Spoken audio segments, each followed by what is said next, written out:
Thank you, Brie. I appreciate that. And it's a little, I guess, humbling or embarrassing to hear all of those, but that description, it's special for me just to be back in this room, actually. I think it's probably 12 years of my life that was spent sitting on the board here at the Community Foundation. This is a truly amazing organization. I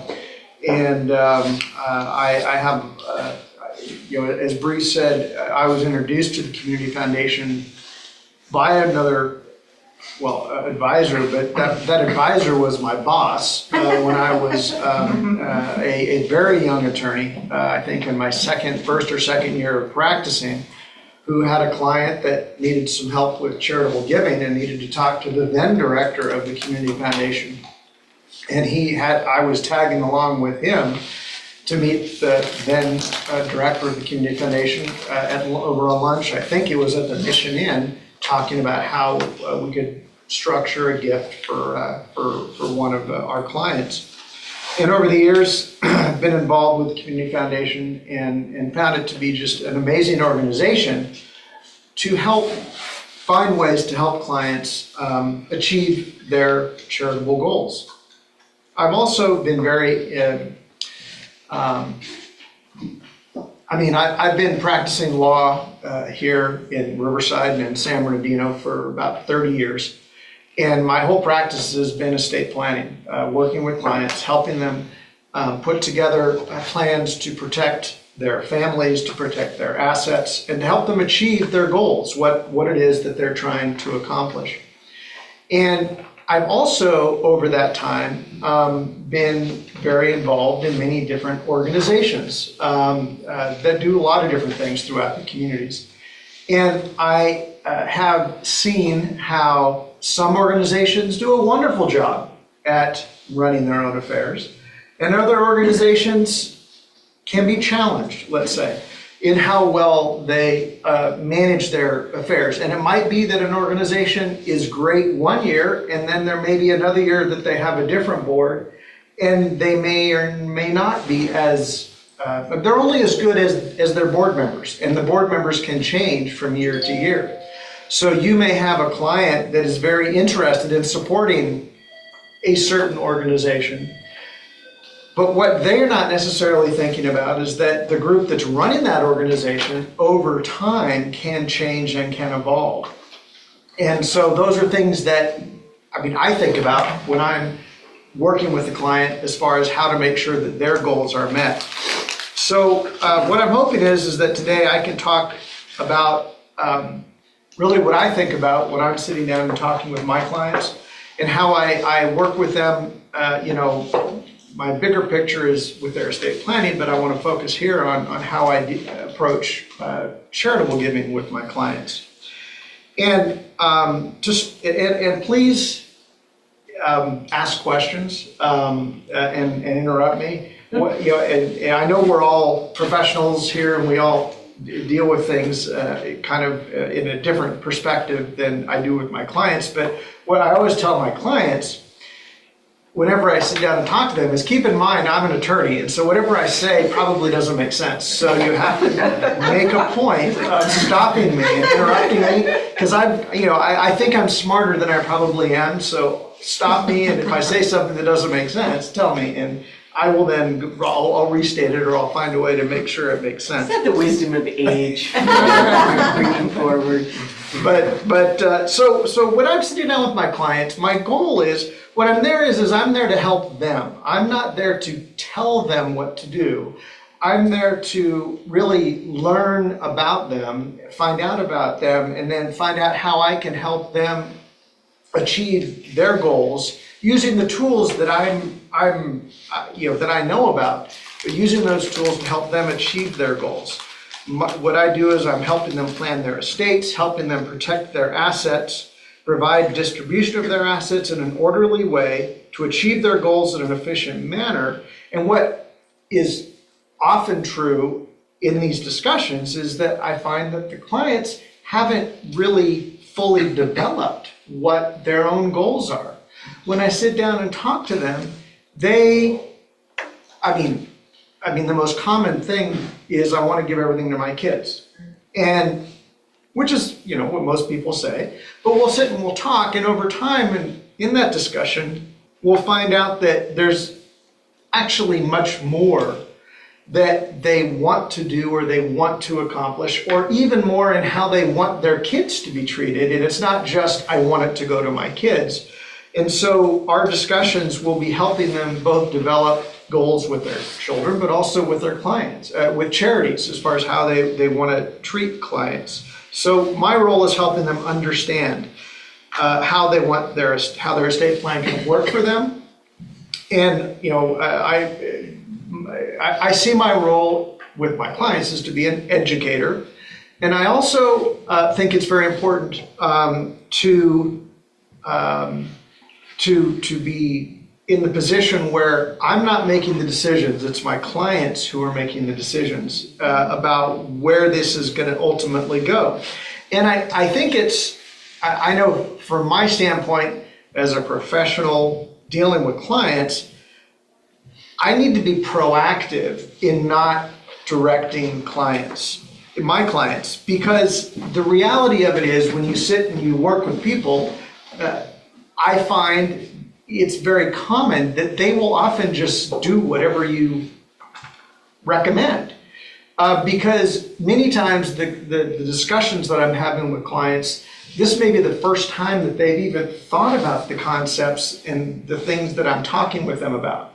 And so I find it does take a proactive approach on my behalf to make sure that I'm not directing or telling them what to do. I'm really trying to educate them and then helping get them in a position where they can make their own decisions about what options are out there and what it is that they want to do. And just to stress this a little bit further, what I don't want to have happen is to say, yes, I want you to give, $20,000 to the community foundation because they're a wonderful organization. Oh yeah, that's a great idea. And then it might be next week, it might be next year, it might be 10 years from now, they're going to say, I didn't really think about that. The attorney just told me to do that. And so they'll reflect back and they'll say, we didn't really think about that. And so I find it's very important from my standpoint to really make sure that I've said to the clients, this isn't just an automatic thing. Let's think about this. Let's think about other alternatives. And I want to make sure that they've made a conscious evaluation so that they can say, well, no, the attorney didn't just tell me to do this. This is something that we thought about. For example, I always, when I sit down with my clients, I disclose and I let them know I've been very involved. I mean, I'm a very big advocate of the Community Foundation. I want to be very clear of that. And I often discuss why I think it can be a very smart way for clients to structure their charitable giving. That said, I'm very careful in telling my clients I've been involved with the Community Foundation for most of my career. And I've been on the board, I've been the chair, I've done a whole bunch of stuff with the Community Foundation. And so there's a lot of reasons why you really want to think this through and consider this, and don't just do this because I'm telling you to do it. And I think it's important just in our position as professional advisors that we don't, that we make it clear to the client what, first of all, our positions are, what our background, what our connections are, and try to make sure that the clients are really making those decisions. And I guess the other thing is that I do see a lot, well, not a lot, but I see with clients is I'm often representing a husband and a wife. And so it's not uncommon in those discussions where one of the spouses is doing all the talking and the other spouse is simply nodding and going along. And many times it's the husband, but there's a lot of times when it's the wife who's just saying, and the husband's just kind of sitting back and nodding, and there's no disagreements, and I can even ask questions and there's still agreement, and there's no disagreements. But then down the road, after a spouse passes away, I'll be talking to the surviving spouse, and the surviving spouse will say, "I don't want to do that. That was all my husband. I'm going to change everything." And so I think it's important to try to get both, when you're dealing with a married couple, to try to get both of the clients involved in the discussion, because. And also, when I'm talking to nonprofits and their planned giving programs, it's one of the reasons you want to keep the client, if you're aware of a gift and you know that someone's made a gift, you don't want to lose that contact, because many times I think when a spouse goes away, the surviving spouse, if they weren't as connected with that charity, those gifts may disappear and may be removed from the estate plan, because that surviving spouse may not have the same connection with that charitable organization.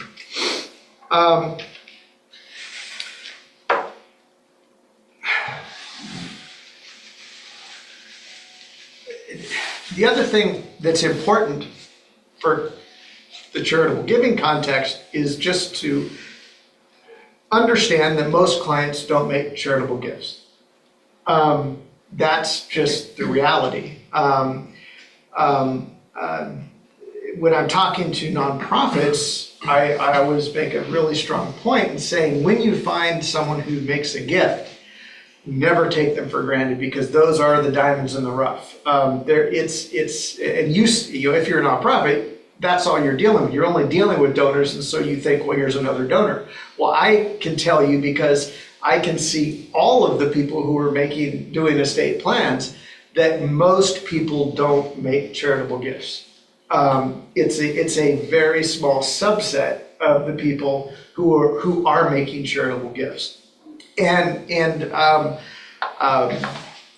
that's just the way it is. And so when you're looking at that, that's just something important to keep in mind. And when I sit down with clients, what I see as an important role that I have to play is to try to help people who may not have thought about making a charitable gift see where that might fit in their planning.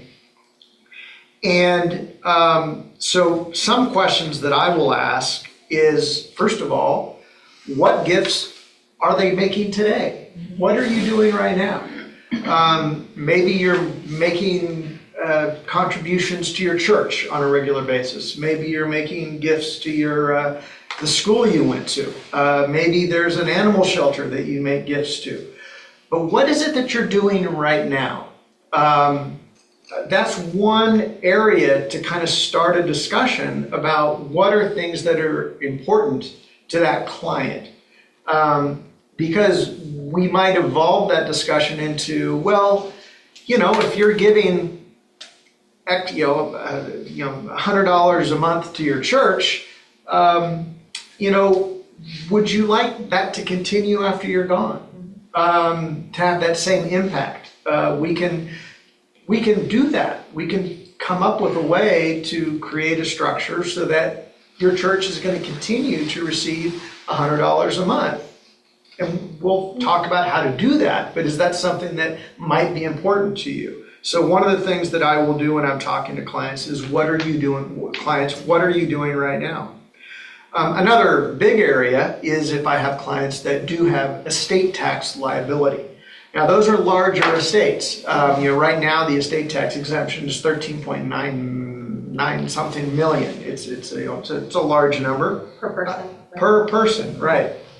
And so if the client's estate is over that, then certainly charitable giving can be an important component of how to mitigate the estate tax.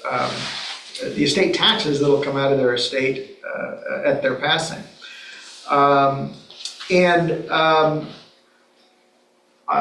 Does the client have a business that needs to be sold that has capital gains in it? Or does the client have stocks or other assets that have a large capital gain that they're holding on to. And one of the common things that I see, we'll talk. I do a fair amount of trust administration as well after someone passes away, and I see a lot of clients where they'll have investment portfolios that are, I will say, not properly diversified. And it's it's concentrated, and it's generally concentrated in areas where they've had significant gains, and they didn't want to sell those stocks because they've appreciated greatly, and they just didn't want to sell them and pay capital gains. Of course, when there's a death, you get the basis step up, and we can do a reallocation at that time. But we can also look at charitable gifts as a way to address the capital gain issue. If they have appreciated assets, whether it's real property or a business or stocks. And then another area that I get into with clients, or when I ask questions about them, is there are clients that may be very involved in their community, or clients that want to, we talk about creating a family legacy or a family, essentially gifts that can help their kids be more involved in the community. And you can do that through the community foundation, through donor advised funds and things like that. To some clients, that can be very attractive. I just recently was talking with a client that has a business that he never expected, grew to a very large value, and he's now looking at selling it. And his comment to me is, I don't know what to do. His assets have grown to such a value that, and his concern is that he said, I don't want all this money going to my kids. This is just going to be way too much money, and I have no idea what to do. And I said, well, and this is actually was a college dorm mate of mine who was in Florida. So he's not here locally, but I was talking with him. I said, you need to talk to somebody, because there's a lot of opportunities for what he potentially can do. But the concept is he's very aware of how of the potential effect that a huge amount of money how it can impact children. And his thought is, he doesn't really have an answer right now, but he doesn't want to just simply say it all goes to my kids, because he thinks that's not a good result. I have to say, that's not a common discussion I have with clients, but I do. This is one example of a very recent discussion that I had. So I'm going to go on and talk about a couple of other things. Any other questions right now before I jump in? Okay, let me talk about when I'm actually talking to clients about ways that they can use charitable giving in their estate plan, or just charitable giving per se. One of the, what I start with is, first of all, the best way to make a charitable gift is to make a gift right now. And if you make a gift right now, you get the income tax deduction. The charity's really happy with you. You get the recognition right now. And if you have an estate tax problem, it's out of your estate. So there's a lot of benefits to giving the money or making the charitable gift currently, not in the future. And I can sit down with a piece of paper and mathematically show the clients why that's the best result. Give them, one of my other, this is not a charitable comment, but an estate tax comment. When I'm dealing with clients that have very large estates and they want to know, how can I minimize taxes, and how can I minimize my estate tax costs? And I say, well, the very best way to minimize your estate taxes, whatever it is to give everything away today. And I can say that's mathematically, that's absolutely correct. And they go, and I say, but I don't think you want to do that, because then you don't have anything, it's gone. And so there are tax reasons to do things, and then there are also non-tax reasons why you may not want to do what is the most tax advantageous thing to do. But certainly, making a current charitable gift is going to be the most advantageous thing from a tax perspective, and also getting that current recognition that a client can do. And the other thing is, I would say, if a client is looking at making gifts to an organization over time, or is looking at really just getting involved in charitable giving, I always encourage them, well, you start by making a gift. And if it's an organization that you don't have a connection with, make a gift to them and see what happens. That's where you're going to start to learn how are they going to react, what type of things are they going to do with your money. And then next year you'll say, well, maybe I'll give them a little more, or maybe that I didn't get out of it what I thought I was going to get out of it, and maybe there's a different organization that does what I want, or maybe I'll do something different. But you just need to do something. And so making a current gift can be a good first step just to get a client into the concept, the idea of making charitable gifts. And it kind of goes back to my first comment, or my earlier comment, that most people don't make charitable gifts. And so I do urge people to just consider that. Yes? Why do you think that is? Do you think, I heard someone say recently that they were explaining to their clients that, this is what you need for the rest of your life. And he was explaining to me that people have a really hard time understanding that they're gonna outlive their assets. Like, do you think that plays into it, or is there other reasons?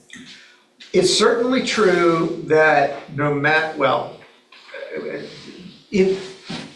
the bulk of the clients that I work with, and that includes, tens of millions of dollars down to your much smaller clients, they all feel like they don't have enough money. And that whatever assets they do have, they're always worried that something's going to happen and they're not going to be able to either cover their bills, or something's not going to happen. And also, people that have a lot of assets may not be very liquid. They may have a lot of their assets tied up in either the business or real property or other things. But I do think there is a component of it, is the fact that whatever assets you do have, there's a very common feeling that it's not enough. We're gonna spend it, the economy is gonna go down, or there's gonna be some downturn, and for whatever reason, that's not gonna be enough money. But yeah, that's certainly a common thing that I do hear. So yeah.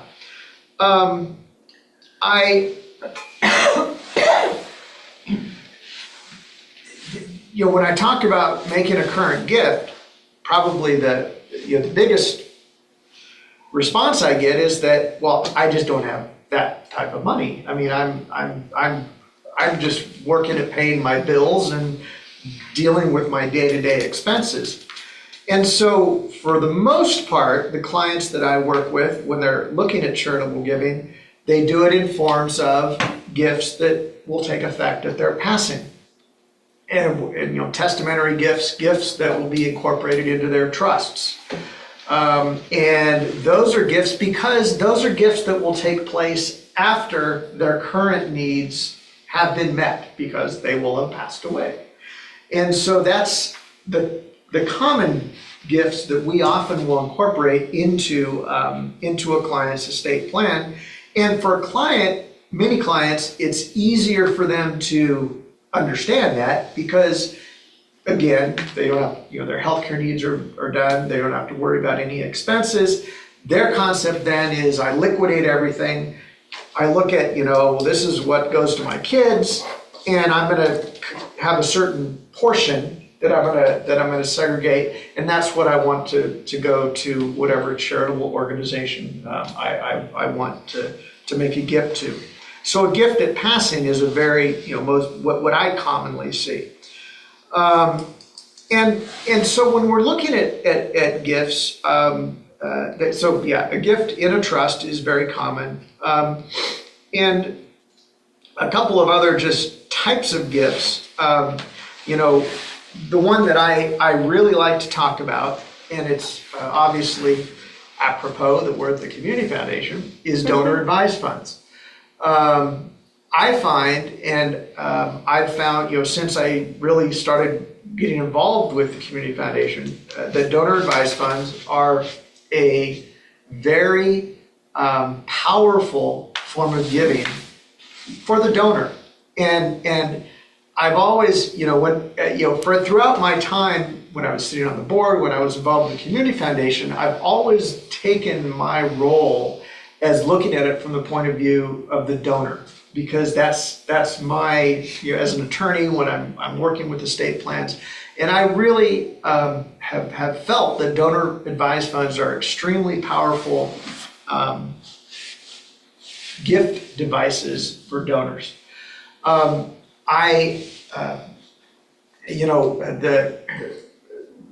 people will talk about private foundations as donors that want to make larger gifts. As an attorney, I find those overly complicated, and they don't have the same tax benefits, because if you want to contribute privately held stock, your deduction is only in the basis of the stock. It's not in the fair market value of the stock. And I mean, there's so much more simplicity with the donor advised fund. And for the donor, you get much of the same benefits. You get your charitable deduction up front when you put the money into it. You get the benefit of the Community Foundation managing the funds. So you've got professional money management for those funds, and the donor advised fund can be set up largely however you want it to be set up. It could be a pass-through fund where it's paid out over a shorter term period. It can be an endowed fund. I'm a big advocate of endowed funds. I think endowed funds are really the reason that is really where they are best used, or through endowed funds, because the monies can be used essentially in perpetuity. And I've talking with people over time, I've learned that that's not the only way to do it. I've always been a big advocate of endowed funds, but I've also learned to appreciate that some people want money to be spent quicker. They want their money, they want to see results, they want to see the money be spent. And from my point of view is, it's really whatever the donor wants those monies to be used for. But the great thing about a donor advised fund is it can be structured however the donor wants it to be structured. And then, can I add a thought? Yeah. With IECF, I think one of the important parts of this too is that a donor could have a donor advised fund that is non-endowed, and an endowed donor advised fund, and a scholarship fund, and a field of interest fund. And they can have all of those funds for their family. So I think that's something that is really important too. It's not,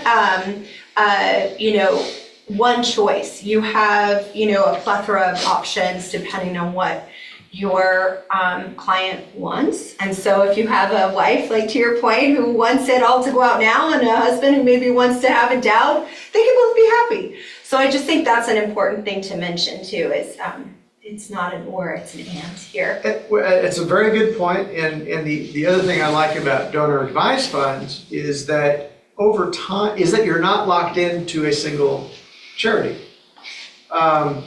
You can put the money in a donor advised fund and get your charitable deduction in year one. And then you might say, this year I want the distribution to go to the charity that I'm thinking about. But next year, it could be the same charity, or you could say, I want it to go to a different charity in the next year. And I always urge my clients not to, because they have an idea in mind, and they're thinking of a specific organization. And I urge them to say, that's great, and the donor advised fund can be set up and that organization can be supported, but don't limit yourself to that, to only that organization, because 5-10 years from now, you may or may not agree with what that organization's doing. You may or may not agree with what is going on there. And one of the benefits of a donor advised fund is that you can change your mind. And you can give different directions down the road with how you want those monies to be spent. So I find them to be very, very useful. And of course, when you're leaning on the community foundation, you get the benefit of saying they know the community. And so I'll have a client that says, I'm interested in equine therapy, is that it? Leaps and bounds. Yeah, and they may not know specifically what organization does that, but they can say there's something that I'm interested in that I want to benefit or support, and the community foundation can say, well, there are these a certain number of organizations that support the things that you're interested in. And then the donor can say, well, this is the one I want to support, or these are the ones I want to support. So the community foundation can help in identifying where it should go. And I also want to make the point, because many people in this room know everything that I'm talking about, but some of you don't. So I want to make sure I just kind of talk a little bit more about this, which is that if you set up a donor advised fund with the Inland Empire Community Foundation, those monies can go anywhere. It doesn't mean that it has to go to an organization in the community, in the Inland Empire. The monies can go the only requirement, I believe, is it has to be a 501c3 in the United States, pretty much, give or take. We've had some donors give internationally. We've used other organizations. So possibly outside, but Yeah. the bright line is 501c3 in the US.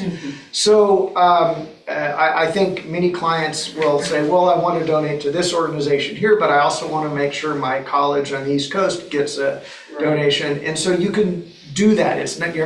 The fact that you set up a donor advised fund with the Inland Empire Community Foundation doesn't mean you're restricted to only organizations that are based here in the Inland Empire.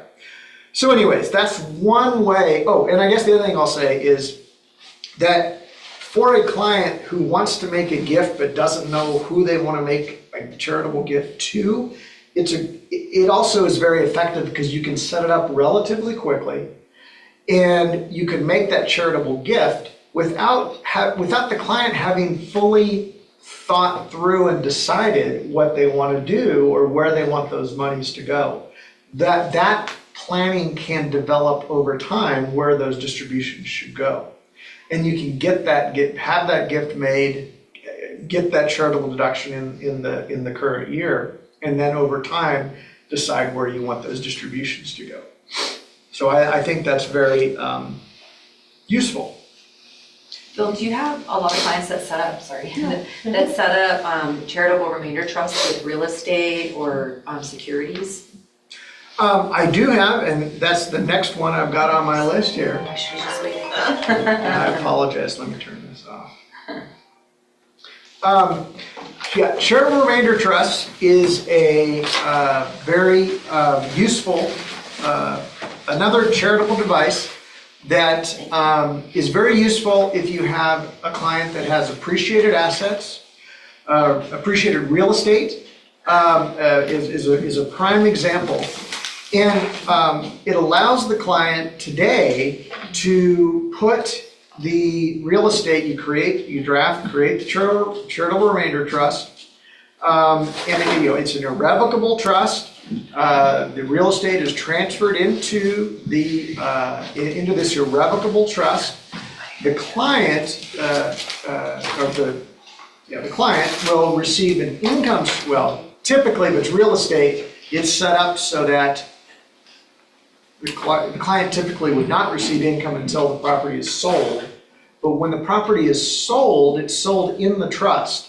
So that capital gain is not taxed as capital gain. It's held within the charitable remainder trust And then once the property is sold, and it doesn't have to be sold in year one, it can be sold whenever it sells, but when it sells, then the client will receive an income stream. And in the document, it'll typically say a 5 or a 6 or a 7%. There will be a certain language in the trust, and the client will then receive income from that trust for, it could be lifetime, or it could be, I believe the two requirements is it can be up to 20 years or lifetime. There are other tests that have to be met, one of which is that, well, the client receives income for the term of the trust, and when the trust ends, then the funds, the assets that are left in the trust go to the charity. And that's why it's called a charitable remainder trust, because the income, the present interest, the income goes back to the client, but when the trust terminates, the remainder interest goes to the charity. Now, I said that the client receives income, and the client, typically is between 5 and 10%, but it can be others. It can't be less than 5%. And it can be more than 10%, but there's a requirement, which is that the charitable remainder, however it's calculated, must be at least 10% when you create the trust. So you can't have your income so high that when you do the actuarial calculations, the charitable remainder is less than 10%. The concept of a charitable remainder trust can be very, can be very valuable for a client. If you have property that has a lot of gain, and if they sell it, they're going to have to, and then they pay the capital gain, the remaining assets that they would invest would generate a much lower income stream, because they would have a much smaller corpus that they would be investing. Whereas if they put it into a charitable remainder trust, and the charitable remainder trust sells the asset, the full 100% of the proceeds can then be invested. And that 100% of the proceeds are invested and generate that return that's in the trust.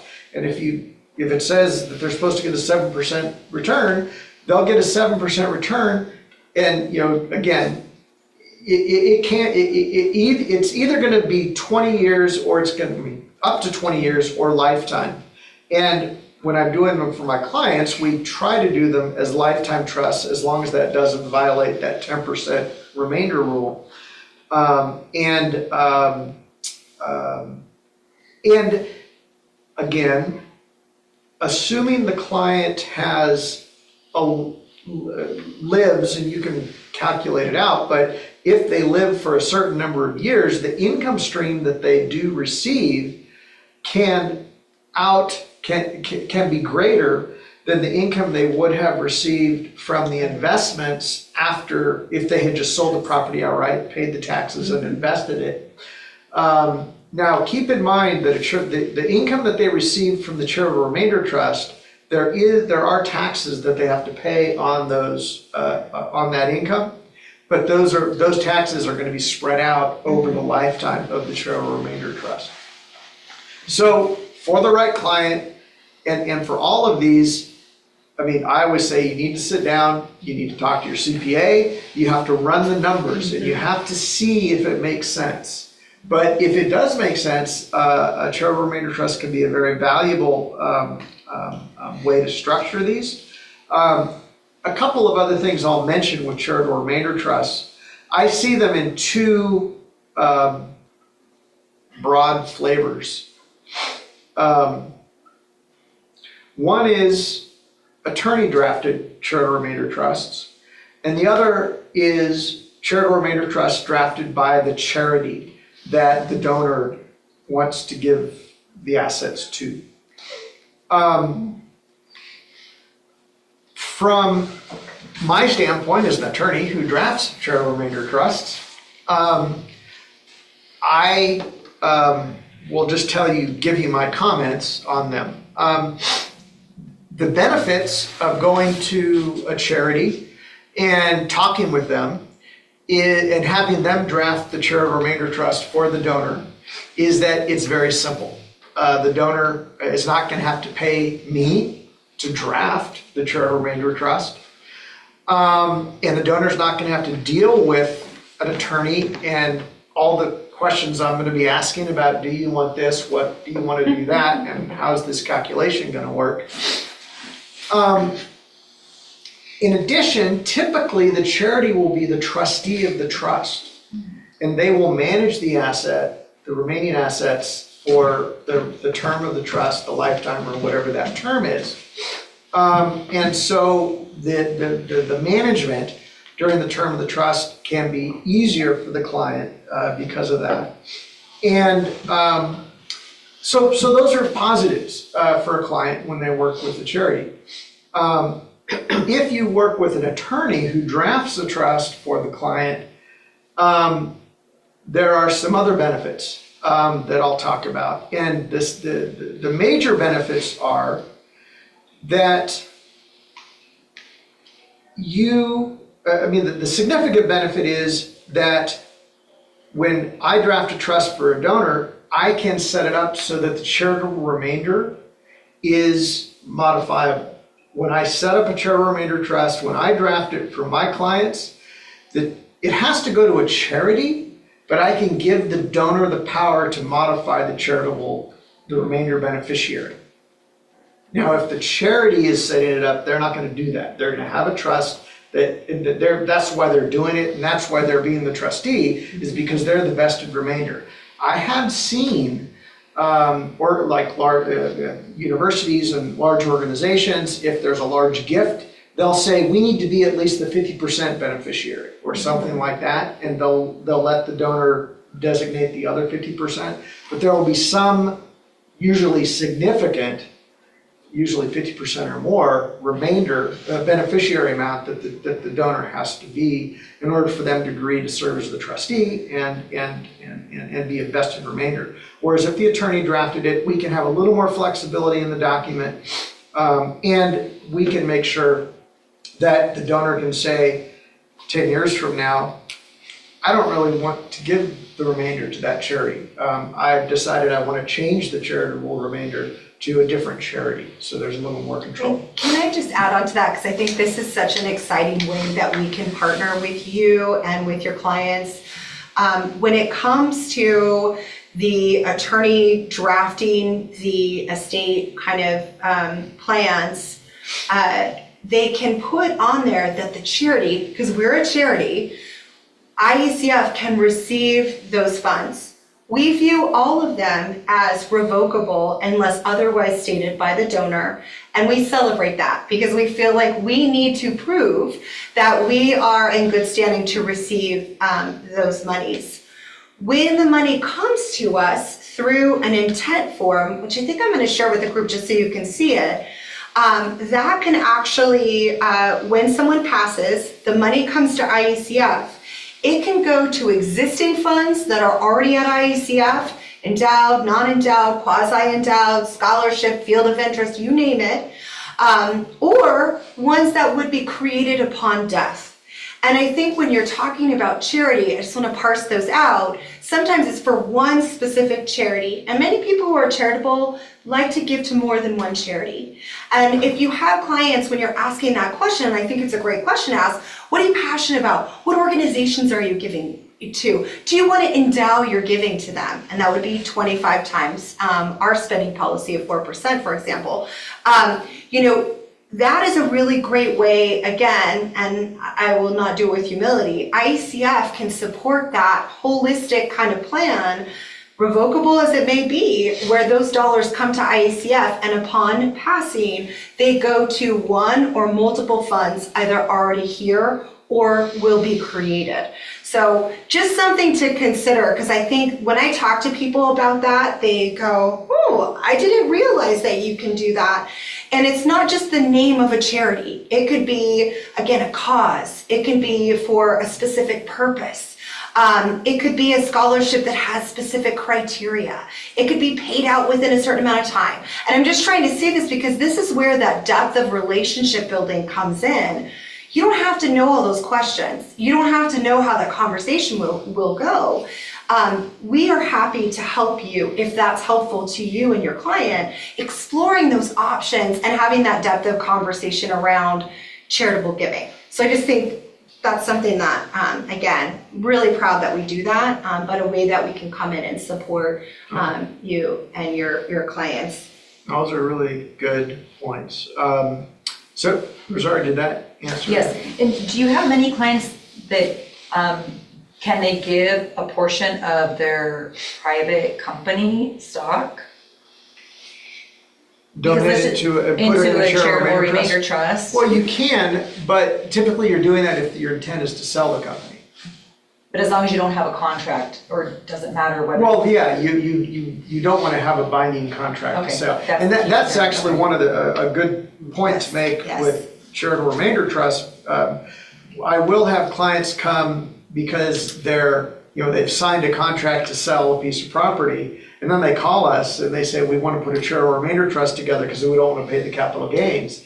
And I'll say, well, this may be too late to create the charitable remainder trust. We need to get the charitable remainder trust in place before you have a binding agreement. Now, if it's a letter of intent, it may not be binding. I mean, we'll look at it very carefully, and in many cases, the fact that you shook the hand and you are really certain you're going to do it doesn't mean it's a binding agreement. What we're looking for is whether, if you were to back out, can the other guy legally sue you to enforce that sale? Is there a true binding, legally enforceable agreement? But anyways, that's something if you're putting a charitable trust together, remainder trust together to mitigate the capital gains, you need to do it in advance before you have an agreement in place to sell the property. Absolutely. And then to that point too, it's like the same thing with stocks or anything. If it's an appreciated asset, you want to transfer that to the charity. You don't want to sell it and then give it to the charity, because then that taxable event has already occurred, correct? Oh, absolutely. So I think that's super important. You guys probably already know that, but because then your client's really mad. Because they think, oh, well, you said that I could use this. And you're like, but I didn't say you should sell it right now, right? So that's a pitfall that, we're happy to work with you through. So why should you not have a binding agreement before you put a portion of the sale in a crutch? Because the IRS will treat it as though the sale occurred before the assets were put into the charitable remainder trust, and therefore the gain will be recognized by the individual before, and so it'll be treated as though the proceeds, they'll tax the individual on the capital gain, and then the proceeds will only it's complicated because you put all the assets in, but you still will owe the individual will still owe the taxes for the deemed sale that occurs before it happened. But the individual won't have the assets available to pay those taxes because they'll be in the charitable remainder trust. Very angry client. Very angry client. Yeah, and Brie, you made me think of a different thing that I did also want to mention, which is when I'm talking to clients, just for a basic trust, and they've got a list of assets, and then they've got, I want my son and daughter to get 60% of my assets, and I want to give 40% to charity or whatever it is. And then I look at what they have, and then they've got assets in the trust, and then there are these two large IRAs that are outside the trust, and they name the kids as beneficiaries. And I talk to them and I say, let's think about this. What you might want to consider doing, depending upon the numbers, is name the charity as beneficiary of the IRA or the IRAs, and have the kids be not 60, but make them 70 or 80%, whatever numbers work out to equalize the numbers, because, and the basic discussion that I have is, a charity does not care whether they get $1 from your estate or $1 from an IRA. Your kids, it's very different if they get $1 from your estate or $1 from your IRA. If they get $1 from your estate, it's $1. If they get $1 from your IRA, they have to pay tax on it. And you have to wait potentially, right? Well, yes, but so the point is, because honestly, for a lot of clients, their retirement benefits is maybe their largest asset, or maybe one of their largest assets. And to the extent they have charitable intent or even significant charitable giving, I often will go in and say, let's think about this, and instead of putting the charitable giving in the trust, let's make it part of the retirement beneficiary designations. Because if we do that, if it's done correctly, the charity gets just what you wanted them to get, but the kids will be much better off because they won't have to pay income taxes on those monies. The challenge is that the IRAs or the 401ks or whatever they are always changing in value. And so it can be complicated, or at least challenging, to figure out exactly what the right numbers are to get to where you want to go. And so I will tell clients, we don't have to get it exactly right. We just want to kind of get close to what you're trying to do, because it will change over time, and then we might adjust it in a couple of years. But I think that's a very important point, because I do see it a lot where people can make significant charitable gifts, and the kids would have really appreciated it if we had made a little adjustment. And instead of having all this gifting coming, right out of the estate, having that gifting come out of the retirement benefits. So I have two other, I don't know how much time we have left, but I had two other items that I was just going to mention as far as 10 minutes or so, does that work? Or? Yeah. So I've got two other items I was going to just mention when I'm talking to clients about ways to make charitable gifts. One is gift annuities. And they are very, very simple, easy ways, because when you sit down talking to clients, it can get very complicated. It can get very confusing when they're talking about, well, do I want to do a charitable remainder trust, or do I want to do, a donor advised fund, or do I want to do this? One way that a client can make a current gift is to do a gift annuity. And a gift annuity is, and it's very basic, it's a contract. It's a contract between the donor and the charity. And the donor says, I will give you $100,000. And the charity says, we will pay you X dollars for the rest of your life. So, and typically the charities use tables that are kind of standardized tables, so you can look them up and you can calculate what it is that the donor is going to receive.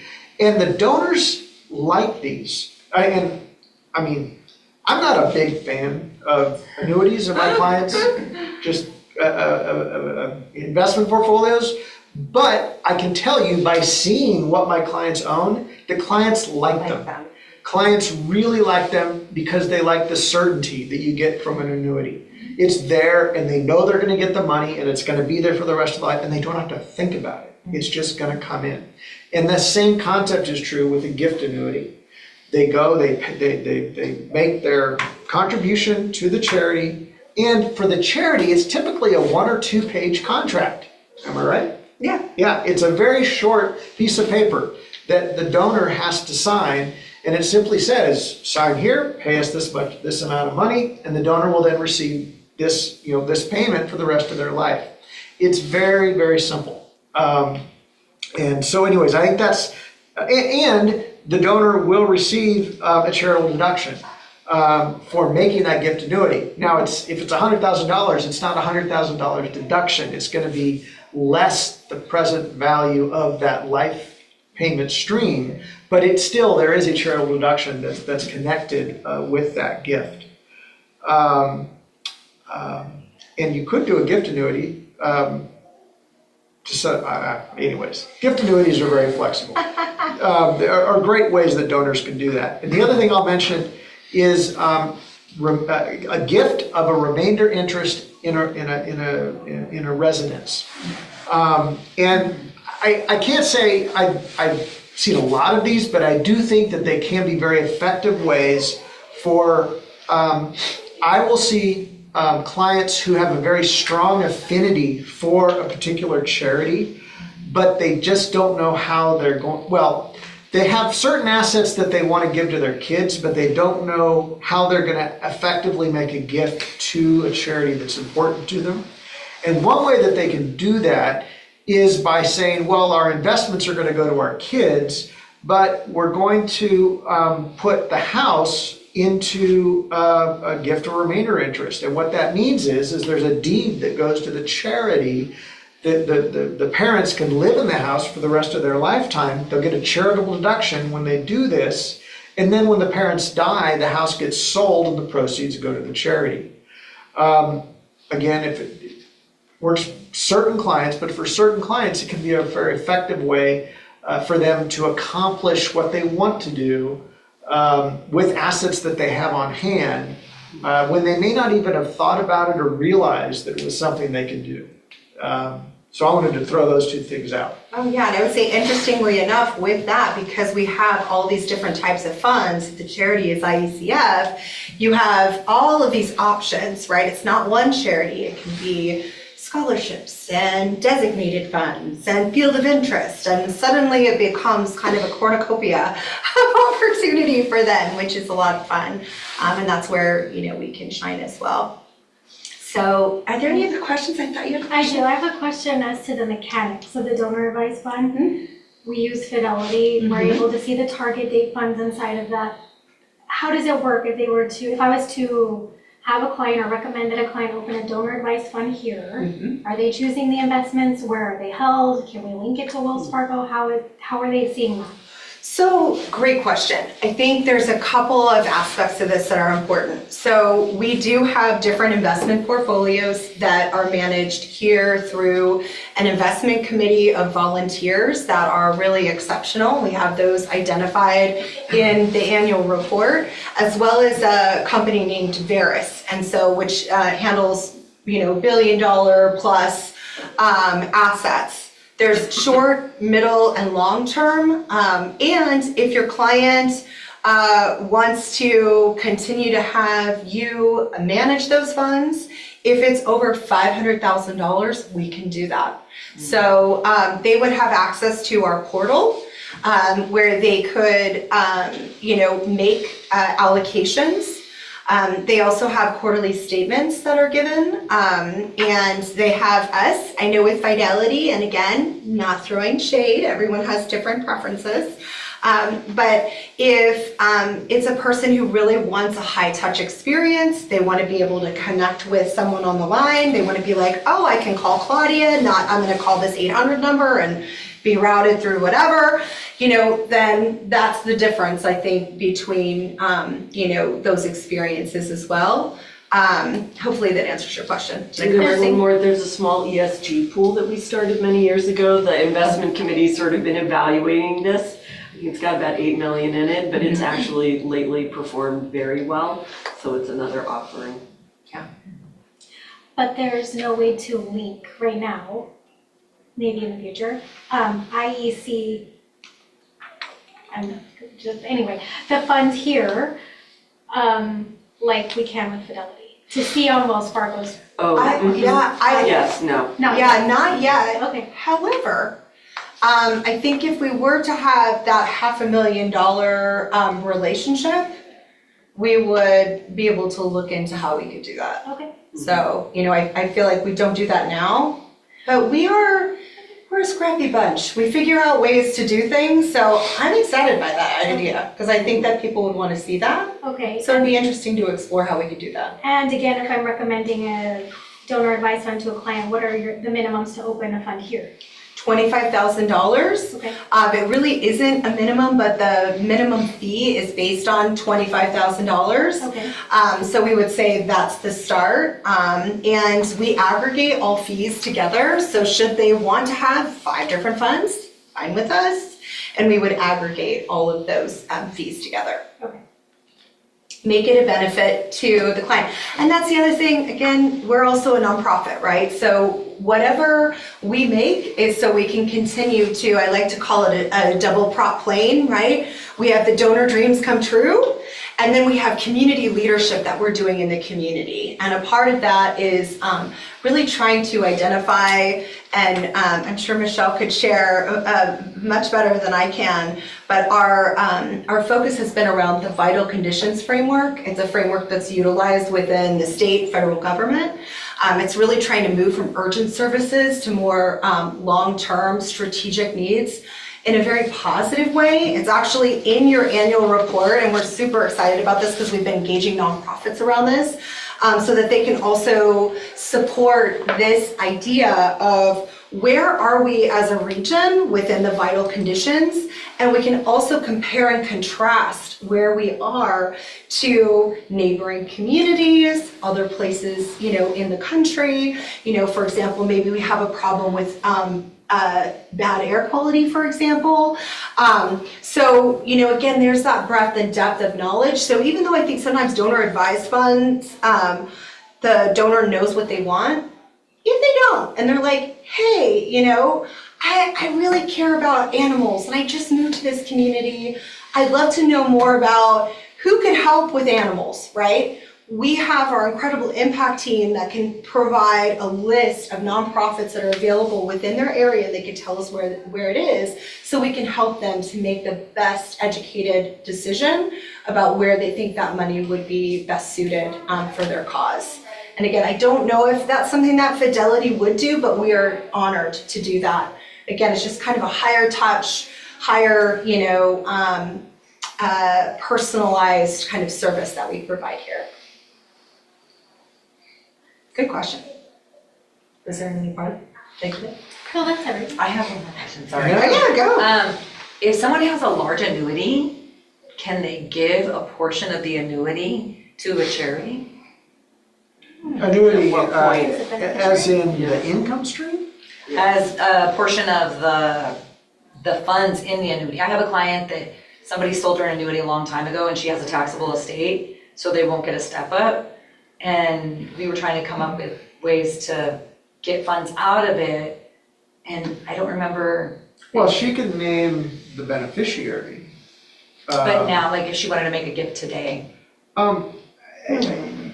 My guess is, and I don't know the specific answer, but if she can change the owner of the annuity now, is it qualified or non-qualified? It is non-qualified. So if it's not qualified, Oh, no, qualified, sorry, qualified, oh, yes. so it's pre-tax. Mhm. Now, that's hard. If it's pre-tax, I don't know what you can do without pulling the money out first. With the exception of naming the charity the beneficiary. Beneficiary. Yeah. But Because they would still get money out of her estate, and, right, if you named a charity. if you name the charity as a beneficiary, then, because you're only taxed on what you have at the time of your death for estate tax purposes, the trade-off or the challenge is that she has to deal with the annual payments every year. Now, what she could do is every year, she could just donate her annual, whatever money she's getting every year. The RMD on the Yeah. IRS, yeah. She still has to pay Yeah. income tax on those, but then she could turn around and donate.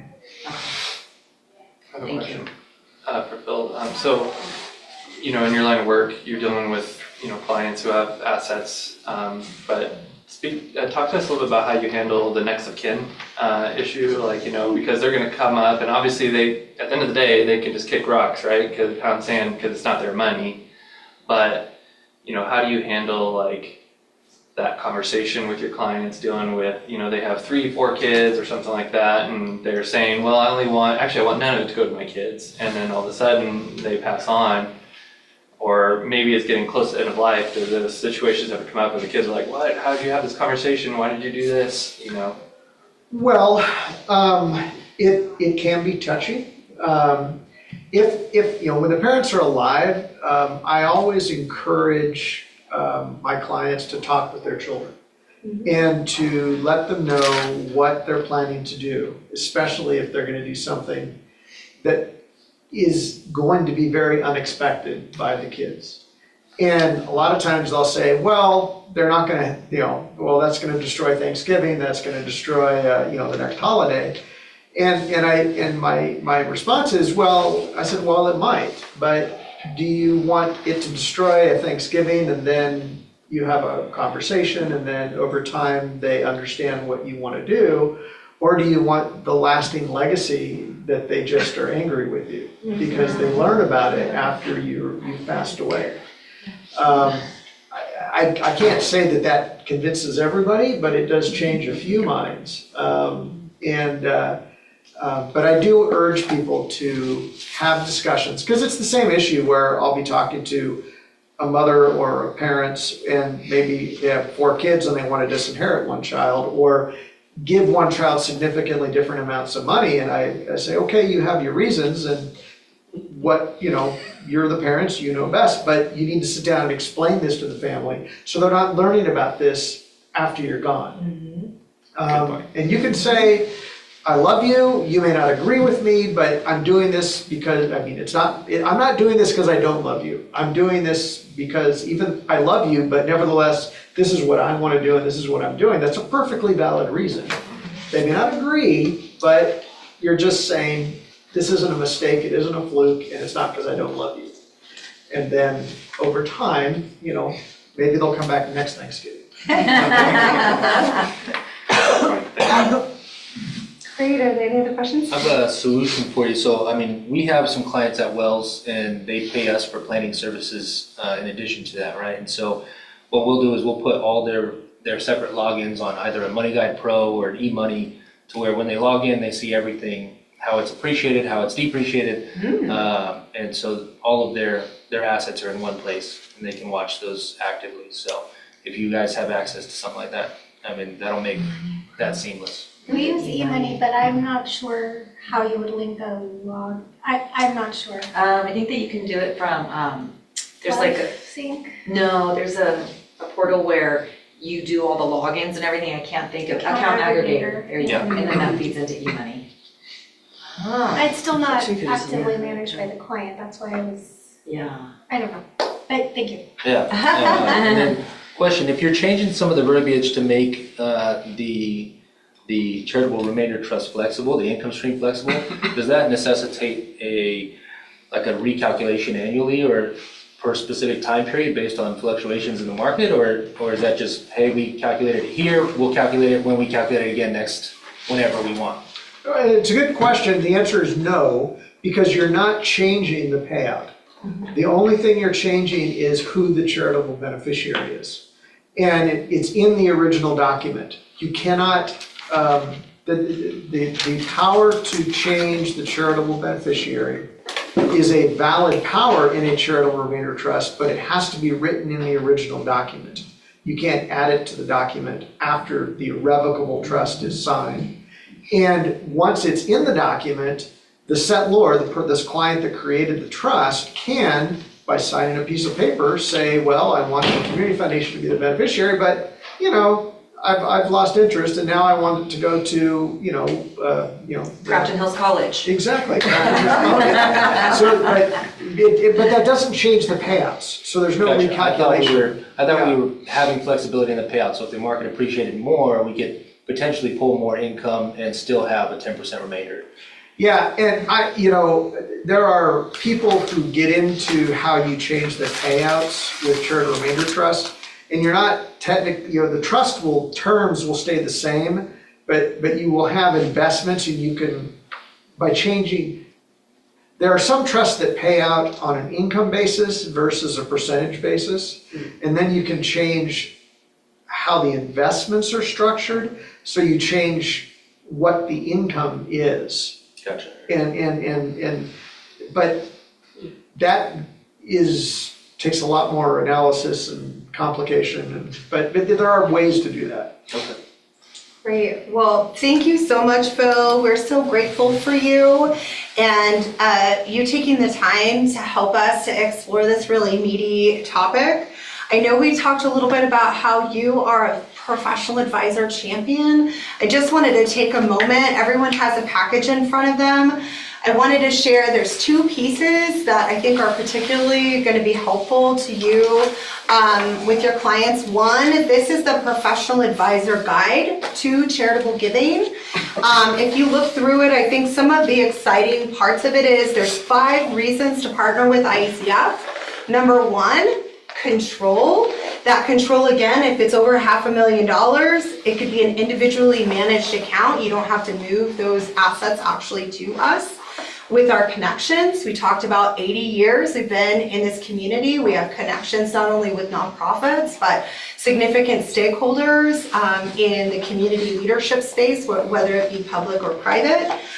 We really are that full service philanthropy, and just kind of thinking about from a task orientation, like what would it look like? So, for example, we had a donor come in from their professional advisor. Their professional advisor doesn't really want to get into talking about a lot of this stuff. They'll run, the analysis, but they want us to have the depth of conversation here. And so, this person in particular wanted to honor her parents. And so I was able to get from her both of her parents' kind of bios. We put that together, worked with the impact team. Poetry, jazz, foster care youth were things of importance. 25 nonprofits, their executive director, what they do. We narrowed that down to 5.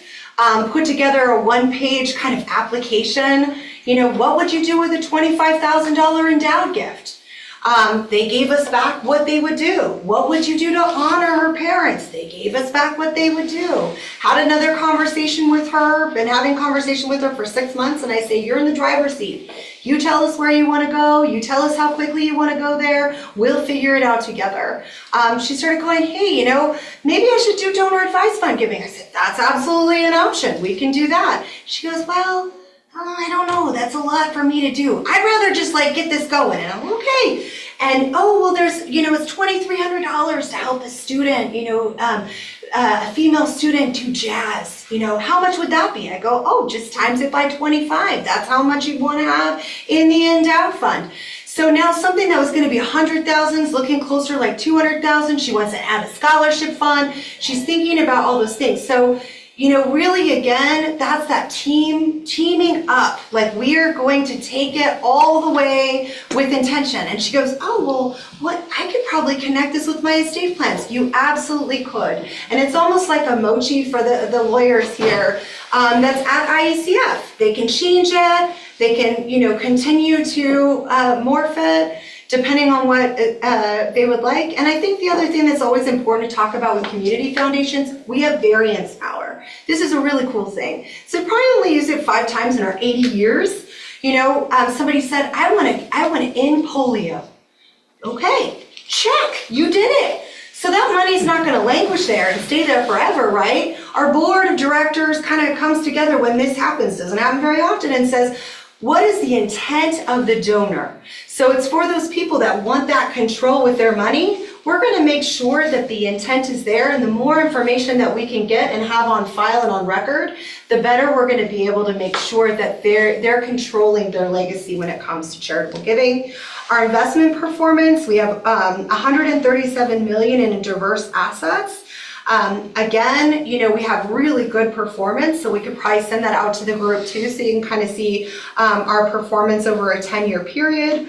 And then we have that flexible giving. So when you look also, and there's this complementary piece for your clients, the joy of giving, you'll see all the different ways to establish that permanent fund. So, you have the endowed funds, the donor advised funds, which Phil, I love how you talk about the donor advised funds. That's super exciting. You mentioned something I think that was really important too, which is succession planning, right? And having conversation with families. So this is, again, the part of us being a part of your team. You have a client worried about having the conversation. I say, bring the kids in. Let's talk about what you want to do to charity and what you want to do for charity. So now the children are there and they're hearing about this and they're getting excited about it. And I think Teresa Ryan brought up a great piece of this. She's a professional advisor champion too. And she said, first the kids were like, I don't know if I like this. But when the parents actually passed away, they come together during the holidays and they think about where they want those dollars to go to the donor advised funds. What was really important to mom? What was really important to dad? What a great way to be remembered, right? Is how we're going to be supporting that. Field of interest funds. We had somebody come over and say, you know what, I have a client who's really interested in Hodgkin's lymphoma. What can we do? We can establish a field of interest fund. We can work with our impact team and have a small group of people, including them if they like, to identify the nonprofits that would support that, either in perpetuity, again, spending it down in 10 years. That's where all that kind of detail comes into play and where we can have those really great conversations to understand what they're interested in. We've talked a little bit about scholarship funds. We actually started as a scholarship organization in 1941 just for Riverside. Man, have we grown. But this is really an exciting way that we can talk about, merit and or need-based. Is it specific to a school? Is it specific to a specific type of study? I know Claudia has brought someone in who's incredible, wants to give $200,000 to honor her husband. He was a math teacher at a specific high school and they wanted to go to that high school. We said, well, that's a good idea. However, what if we said preference to Ramona High School and it could also be in Riverside and San Bernardino so the money actually is utilized for the subject? She said no, we'd say okay. She said that makes a lot of sense to me. Well, it's not just math, it's STEM. So again, kind of talking about it and thinking about it in different ways. Importantly, the qualified minimum distribution, and because I'm not a tax attorney or consultant, I'll have Phil agree with me. If I'm wrong, you can tell me. That cannot go to a donor advised fund. And so that is prohibitive. So scholarship is perfect for that. Am I right? Yes. Thank you. So, there are a lot of options, but this will give them the opportunity to really go deep about their intention. And I think a lot of times people have money and a good amount of it because they like to control it. I don't think it changes a lot. A lot of people want to continue to have that control and we want them to enjoy that process. Again, they're in the driver's seat. So we also have some existing funds, if people are interested. We have some great signature funds. We also have ones on the other page, the Here for Good Today, Here for Good Forever Fund. That just supports us to be a stronger community foundation and to do more in the policy space and building the culture of philanthropy, which are really core and key to who we are, and the Community Impact Fund, and really allowing nonprofits to transform our communities. So, also the complex assets piece, I think sometimes people are like, oh, well, I don't know if they would take that artwork. I don't know if they would take that house. Oh, just call us. We'll figure out a way. If we can do it, we will do it. And we work with, a third party very closely to make sure all of that is done appropriately. And we're always going to say, have you talked to your professional advisor? Have you talked to your attorney? We really want to make sure that we're giving them good advice, and we know where our advice should not go, which is we are not a tax consultant or attorney, and we really rely upon our professional advisor friends to help us to round out that team of knowledge. So hopefully these two, again, complementary pieces. One is kind of for you, why it's so great to work with us. The other is for your clients. And, it's never too early to call us. I know Phil sometimes will call us and say, hey, I have, someone who might be interested in giving real property. And he starts kind of giving us some ideas and we can, do illustrations from Crescendo or other things as needed to help support you. So those things are in our wheelhouse, our toolkit, so to speak. You also have our annual report, and we're super proud of this. I think when people think about giving, it's like 5 things, and I like to say, authority, we've been around for 80 years, social proof, just check out the back page. You can see all of our board members, our committee members. There also is liking, and I like to say likability, we're easy to work with. We're fun to work with. We're a great group of people. We'll make it fun for your client. And so I think, how we can work together is early and often, I hope. So please take a look at that. And then let me see if there's anything else that I missed. I also want to note we do have 3 certified specialists in plan giving. And so we're really delighted to come alongside you and support those conversations again. That could be the testamentary giving component, if that's something that you're hoping to extend as a part of the way you can work with your clients.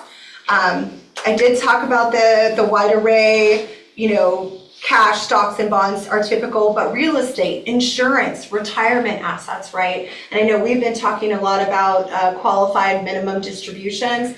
The time is now for people to be thinking that. I think we're about $100,000 per person that they can give in excess of what they would, they can give in a year to a charity. That's a really exciting piece, and you'll be seeing some more from us on that. We're the only nationally accredited foundation headquartered in inland Southern California. So again, that authority space, we're a good group. And, just to be clear again, because I love that you said Crafton College, what the benefit is, we are building the culture of philanthropy. So we want people to give where they want to. We want them to feel good about it. So if they come to us and they say they want an array of funds designated to Crafton College, a field of interest for pets and whatever else, we'll have those conversations and we'll make sure if it's for today, we make it that way, or if it's for forever or both, we can help them with that too. So hopefully, I know that's a lot, but we're here. We have just an incredible team. I'm so proud of this team of professionals that's here to support you. So no question is ever dumb. Feel free to reach out to us and say, hey, what about this? And if there's a way, we'd be happy to explore it with you and your client and make that conversation just really warm and wonderful. I mean, the thing we talk about all the time is how do we want them to feel when they leave? We want them to feel like they did something really incredible, and then they won too. They won in maybe the tax benefit and having a better understanding, even with their family, of what they want to be remembered for. And so it's just a really great conversation, and we're just really honored that you've been willing to come and sit here and enjoy the conversation with us. And hopefully it can be a very fruitful partnership, like it is for some of us around the room who I know have been very involved with us, and we're grateful for that too. So yeah, let me just add to that. One of the things when I'm working with my clients that I tell them, part of my goal is that when I'm finished working with them on putting a plan together, is that they can put this plan on their shelf and they can not worry about it. Yep. They can feel comfortable that things are taken care of. And one of the things that's good about working with the Inland Empire Community Foundation is that my clients, when they're working with very competent, very smart people, and that if your work, because clients get very, can be very concerned and get very worked up, and they'll call, I'll get texts at all times because they're worried about this and they're worried about that. But IECF is just an amazing organization. They will help provide answers. They can help with the clients.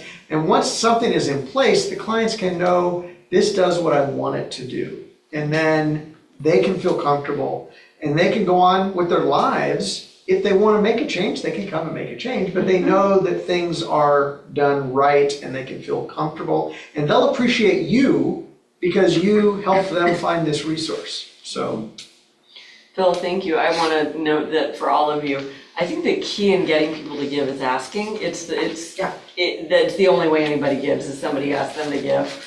And I think if professional advisors mention philanthropy and charity and giving, we have a better shot at getting those resources. So it really starts with all of you. So thank you.